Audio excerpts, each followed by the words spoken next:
আসসালামু আলাইকুম প্রিয় দর্শক, গত দুদিন ধরে একটা বিষয় নিয়ে বেশ আলোচনা হচ্ছে এবং আমি বেশ আগ্রহ নিয়ে কৌতূহল নিয়ে অপেক্ষা করছিলাম যে এটা নিয়ে কেউ কোনো কথা বলেন কিনা।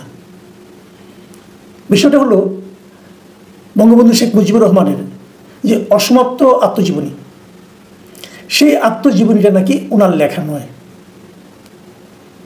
আত্মজীবনী যখন কেউ লেখে নিজেই লেখে এবং ওনার লেখা নয়, এই থিওরিটা প্রথম কে আনলো দেশের একটা বেসরকারি টেলিভিশন চ্যানেল 24-এর একজন রিপোর্টার। চ্যানেল 24-এ এ নিয়ে একটা প্রতিবেদন প্রচারিত হলো, প্রায় 3 মিনিট 21 সেকেন্ডের প্রতিবেদনটা। যিনি করেছেন রিপোর্টের নাম হলো মাসুদুর রহমান। ওনার সঙ্গে আমার ব্যক্তিগত পরিচয় নেই। তো উনি এই রিপোর্টটা করেছেন কার বরাত দিয়ে? উনি বরাত দিয়েছেন এসবির, মানে স্পেশাল ব্রাঞ্চ যেটা আছে পুলিশের, তাদের বিভিন্ন নথি ঘেটে এই জিনিসটা উনি করেছেন বলে দাবি করেছেন। এবং সেখানে উনি কী দাবি করেছেন যে এই পুরো আত্মজীবনীটা আসলে লিখেছেন পুলিশের সাবেক আইজিপি জাবেদ পাটোয়ারি, এবং এটা লেখার বিনিময়ে জাবেদ পাটোয়ারি পরবর্তী সময়ে আইজিপি পদে প্রমোশন পেয়েছেন, তাকে আইজিপি বানানো হয়েছিল। মানে এই কাজে শেখ হাসিনা, আমার তৎকালীন প্রধানমন্ত্রী, এতই খুশি হয়েছিলেন যে তিনি পরবর্তী সময় আইজিপি হয়েছিলেন। বইটা প্রকাশিত হয়েছিল 2012 সালে, এবং 12 সালে প্রকাশিত হওয়ার পর বইটা অনেকে কিনেছেন, আমিও কিনেছি এবং বইটা আমি পড়েছি। তো আমার কাছে এই রিপোর্টটা দেখে আমি কিন্তু একটু হতবাক হয়ে গিয়েছিলাম, কারণ আমি মানে হয়তো খুব মেধাবী লোক নই, কিন্তু আমি পাঠক হিসেবে বেশ ভালো, আমি এটা নিজেকে দাবি করি। আমি আসলে প্রচুর পড়াশোনা করার চেষ্টা করি, বইটা পড়ি এবং খুব মন দিয়ে পড়ার চেষ্টা করি।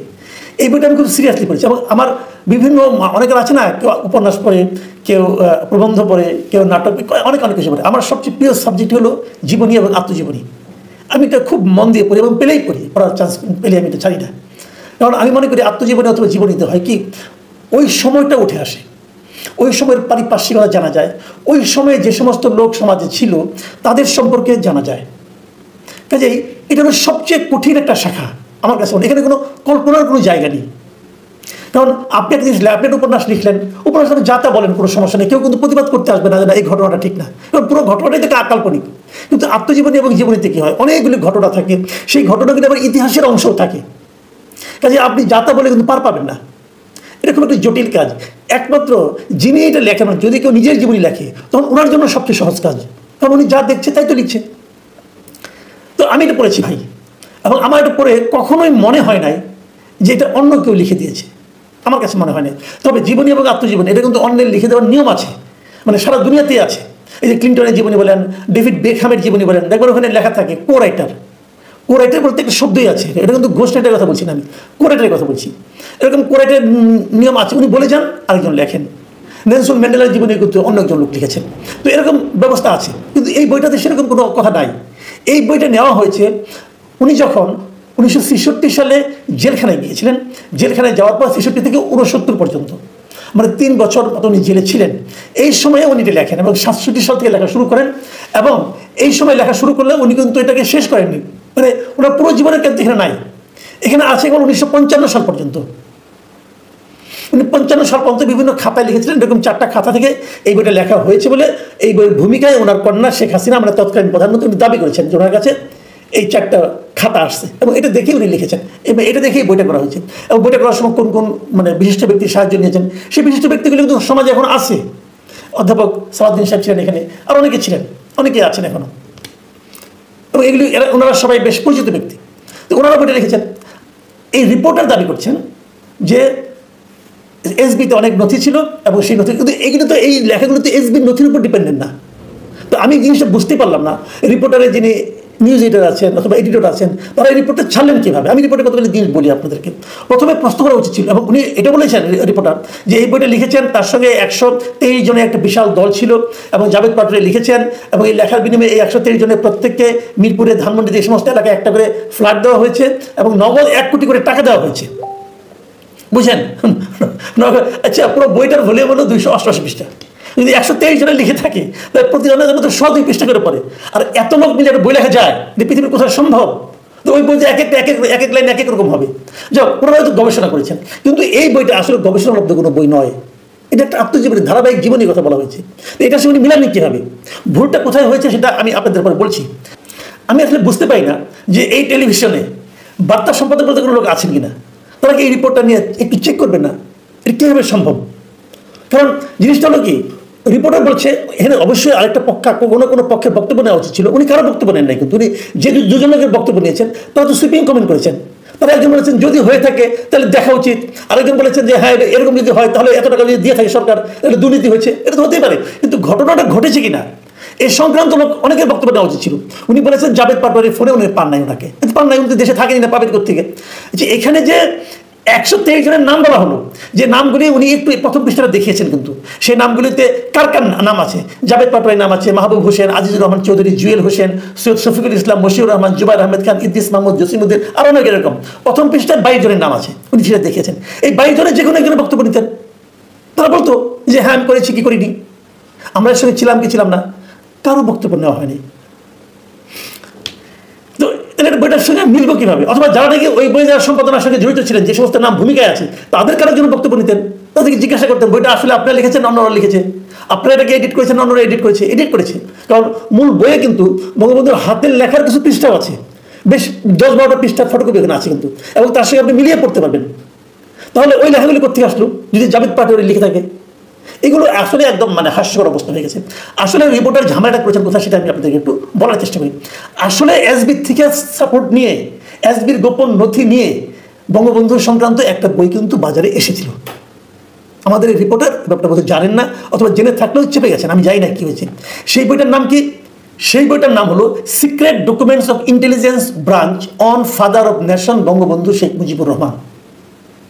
এই নামে একটা বই কিন্তু 2018 সালে প্রকাশ করা হয়েছে। একটা বই না, এটা 14 খণ্ডের বই, মানে 14 খণ্ডের একটা সিরিজ। প্রথম খণ্ডটা প্রকাশিত হয় 2018 সালে, এটা প্রকাশ করে হাক্কানি পাবলিশার্স, এবং এটা বইটা ছিল ইংরেজিতে। এই বইটাতে কী হয়েছিল? এই বইটাতে ছিল এটা যে 1948 সাল থেকে 1971 সাল পর্যন্ত বঙ্গবন্ধু শেখ মুজিবুর রহমানের বিভিন্ন কর্মকাণ্ডের বিষয়ে সেই সময়ের স্পেশাল ব্রাঞ্চ যে রিপোর্টগুলি করেছিল, বঙ্গবন্ধু আজকে এখান থেকে ওখানে গেলেন, মানে 48 সাল থেকে কিন্তু বঙ্গবন্ধু শেখ মুজিবুর রহমান এই দেশের রাজনীতিতে একজন প্রাসঙ্গিক ব্যক্তি। ওনার কর্মকাণ্ড পাকিস্তান সরকার খেয়াল করতো, নজরদারিতে রাখতো। সেই নজরদারিতে উনি কখন কোথায় কোথায় কোথায় গিয়েছেন, সবগুলো আরও অনেক লিডার ছিল, সবারটাই ছিল, কিন্তু পার্টিকুলারলি উনি কোথায় কোথায় কোথায় কোথায় গিয়েছেন সেগুলো নজরদারির মধ্যে রাখার জন্য স্পেশাল ব্রাঞ্চের পক্ষ থেকে বিভিন্ন রকম রিপোর্ট পাঠানো হতো। সেই রিপোর্টগুলো অনেক রিপোর্ট, তো অনেকের সময় রিপোর্ট আছে, অনেকের মাঝখান থেকে ওনারটাকে আলাদা করার জন্য তৎকালীন এসবি একটা টিম করে। সেই টিমে এই লোকগুলি ছিল যে 123 জনের কথা বলা হচ্ছে। তো এরা সবাই ছিল, থাকার পর তারা সেইগুলি মিলে মিলে খুঁজে খুঁজে খুঁজে বের করেছে, আর্কাইভ থেকে খুঁজে খুঁজে বের করেছে, বের করে এই বইটা বের করে, এই secret documents of intelligence branch. এই এসবি কিন্তু ইন্টেলিজেন্স ব্রাঞ্চের সিক্রেট সার্ভিস সিক্রেট যে ডকুমেন্টসগুলো আছে কার উপর? বঙ্গবন্ধু শেখ মুজিবুর রহমানের উপর। সেগুলো ইংরেজিতে ছিল, ওটা ইংরেজিতে বইটা বের করা হয়েছে, কারণ তখন ইংরেজিতে এই সমস্ত রিপোর্টগুলো ইংরেজিতে হতো, ইংরেজিতে বইগুলি বের করা হয়েছে। সেই বইয়ের সঙ্গে আমাদের এই রিপোর্টার সাহেব ওনার আত্মজীবনীকে গুলিয়ে ফেলেছেন।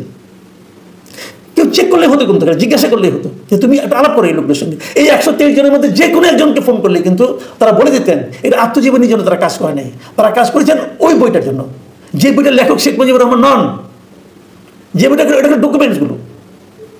এই হচ্ছে আমাদের সাংবাদিকতা। ভেরি ইন্টারেস্টিং কোনটা বলি আপনাকে, এই জিনিসটা প্রচারিত হওয়ার পর সঙ্গে সঙ্গে দুদক ক্ষিপ্ত হয়ে গেল, দুদক জেগে উঠলো, দুদক আর কোনো কাজ খায় না। এই সমস্ত ঘটনা যখন জানে তখন তারা ক্ষিপ্ত হয়ে যায়, এবং তারা তার পরের দিনে তারা প্রেস কনফারেন্স করলো, বললো যে এটা নিয়ে আমরা এখন তদন্ত করবো, ঘটনাটা কীভাবে কী হয়েছে দেখতে হবে, 123 জনকে আসলেই অত টাকা দেওয়া হয়েছে কিনা। বিশাল কর্মযজ্ঞ শুরু হয়ে গেল দেশে। আর যারা নাকি বঙ্গবন্ধু শেখ মুজিবকে ছোট করে দেখাতে চান, তারা যেন হাতে আকাশের চাঁদ পেলেন, বলা শুরু করলেন এই লোকটা লিখতেই জানে না, কোথায় আত্মজীবনী, তার বাবাকে মহৎ করার জন্য শেখ হাসিনা এগুলো করেছে। হ্যাঁ, তার বাবাকে মহৎ করে অনেক বড় করে দেখার জন্য শেখ হাসিনা অনেক কাজ করেছে, কোনো সন্দেহ নাই, সেগুলো নিয়ে আমরা সমালোচনা করতে পারবো, সমস্যা নাই। কিন্তু যে ঘটনা ঘটেনি সেটাকে ঘটনা হিসেবে দেখানোর জন্য কেন এই পায় তারা? আমরা কিন্তু এই সমাজে অনেক কিছু দেখি, আমাদের বিশেষ করে ব্যবসায়ীদের মধ্যে এই প্রবণতাটা আমরা খুব দেখি। একটা ব্যবসায়িক গোষ্ঠী করে কি, যখন যে ক্ষমতায় থাকি তাকে খুশি করার জন্য নানা কিছু করেন। যখন শেখ হাসিনা ক্ষমতায় ছিলেন সব ব্যবসায়ীরা তাকে যে বলতো যে আপনি সারা পৃথিবী চলবে না, আপনার সঙ্গে আছি, জীবনে আছি, মরণে আছি, আপনার সঙ্গে প্রথমে আপনি, দ্বিতীয় আপনি, তৃতীয় আপনি, সব বলতো। তারা এখন এই সরকারের কাছে অথবা আগামী সরকারের কাছে নিজের আনুগত্য প্রকাশ করার জন্য লজ্জা শরমের মাথা খেয়ে এখন আবার আগের সরকারের কর্মকাণ্ডকে মন্দ করে দেখানোর জন্য নানা রকম পায়তারা করছে। ভাই, ভালো করে দেখানোর দরকার কি, মন্দ করে দেখানোর চেষ্টা করার দরকার কি? সাংবাদিকতা ওনাদের সবারই আবার বিভিন্ন রকম মিডিয়া হাউস আছে, তো মিডিয়া হাউসগুলোকে মিডিয়া হাউসের মতো চলতে দেন। আপনি ব্যবসায়িক 2 নম্বর কাজের জন্য মিডিয়াকে ব্যবহার করেন কেন? এরকম অনৈতিক কাজকর্ম এটা কিন্তু মিডিয়ার জন্য উপকারী না এবং সাংবাদিকদের জন্য উপকারী না। এই যে মাসুদুর রহমান, আপনি ভাবেন এই রিপোর্টে যখন প্রকৃতপক্ষে আলোচনা হবে, আর কি আলোচনা মুখে না করুন ভাই, যারা জেনুইন সাংবাদিক তারা তো বুঝবে কি হলো। ওরা কিন্তু আপনারা করে দিলেন, একটা গোত্রের মধ্যে ফেলে দিলেন। এই কাজটা কি ভালো করলেন বলেন? আর আমি মাসুদুর রহমানকে বলবো, ভাই আপনারা তো রিপোর্টিং করেন, একটু বুঝে নেন, একটু দেখুন যে আসলে ঘটনাটা কি, একটু চেক করেন, ক্রস চেক করেন। রিপোর্টিং কিন্তু ক্রস চেক করা, ক্রস এবং চেক এবং ক্রস চেক করা তো একটা বেসিক ব্যাপার, এটা করেন। খুব দুঃখজনক এবং এরকম হয় বলে কিন্তু এই বিষয়টা আজকে আমি খুব আমাদের প্রবীণ সাংবাদিক আশাদ মাহমুদের সঙ্গে কথা বলছিলাম। আশাদ মাহমুদ আন্তর্জাতিক পর্যায়েও খুব বিখ্যাত, গার্ডিয়ানের সাংবাদিক ছিলেন, নিউ ইয়র্ক টাইমসের সাংবাদিক ছিলেন। উনি খুব দুঃখ করে বললেন যে মাসুদ দেখেন সাংবাদিকতাটা কোথায় নেমে গেছে আমাদের। তো ওনাদের মতো সিনিয়রদেরকে এই দুঃখ দেওয়ার আমাদেরকে অধিকার আছে? আর যারা বঙ্গবন্ধুকে ভালোবাসেন তাদের কাছে নিজেদের পেশাকে হাস্যকর করে তোলার কি প্রয়োজন বলুন? প্রিয় দর্শক, এখন এই পর্যন্তই। আল্লাহ হাফেজ।